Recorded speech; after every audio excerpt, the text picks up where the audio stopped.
గోదావరి కని Saptagiri colony Shri Chaitanya techno స్కూల్లో శనివారం సాయంత్రం ఆత్మీయంగా తండ్రుల దినోత్సవ వేడుకలు జరిగాయి. కుటుంబానికి మార్గదర్శకుడు తండ్రి, పిల్లలకి మొదటి గురువు, జీవితానికే ఆధార స్తంభం. అలాంటి తండ్రుల గొప్పతనాన్ని గుర్తు చేసే విధంగా శ్రీ చైతన్య టెక్నో స్కూల్లో తండ్రుల దినోత్సవ వేడుకలు నిర్వహించారు. ఈ కార్యక్రమంలో పిల్లలు, తల్లిదండ్రులు, ఉపాధ్యాయుల మధ్య బంధాన్ని బలపరిచే అద్భుతమైన వేదికగా నిలిచింది. ఈ మేరకు తల్లిదండ్రుల కోసం వివిధ రకాల ఆటలు, వినోద కార్యక్రమాలు, డ్యాన్సులు నిర్వహించారు.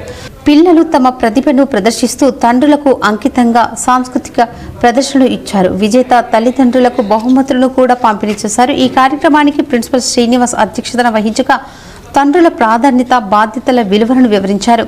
తండ్రుల పాత్ర ఒక ఆదర్శంగా ఉండాలన్న సందేశాన్ని విద్యార్థులకు స్పష్టంగా అందించారు. ముఖ్య అతిథిగా విచ్చేసిన ఏజీఎం అరవింద్ రెడ్డి తమ విలువైన సమయాన్ని కేటాయించి తండ్రులు పిల్లలకు ఎలా ఆదర్శంగా నిలవాలో గురించి స్ఫూర్తిదాయకంగా మాట్లాడారు. ఇంకా ఈ కార్యక్రమంలో డీన్ వెంకటస్వామి, ఇన్ఛార్జీలు అనిల్, శ్రవంతి, తస్లీం, స్వప్న, తల్లిదండ్రులు, విద్యార్థులు పాల్గొన్నారు.